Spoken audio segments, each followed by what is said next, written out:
Have you ever noticed the names of weapons used by the various sides in this region? They very much have one thing in common. Well, what's that?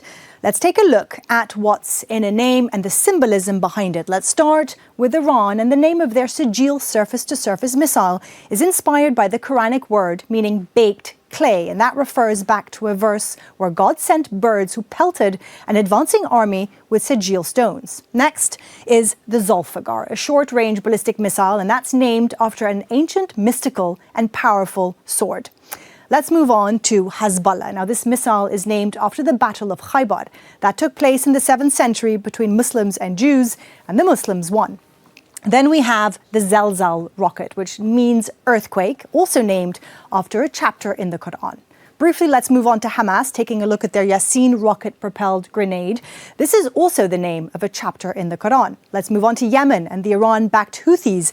This is their Samad drone, and the name Samad has divine connotations, translating to eternal and representing undying strength. Next, Israel.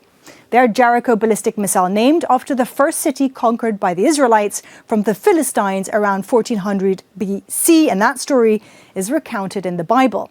Then we have the David Sling air defense system, named after David's victory over Goliath, portraying Israel as an underdog facing a much stronger enemy. And this is also derived from the Old Testament.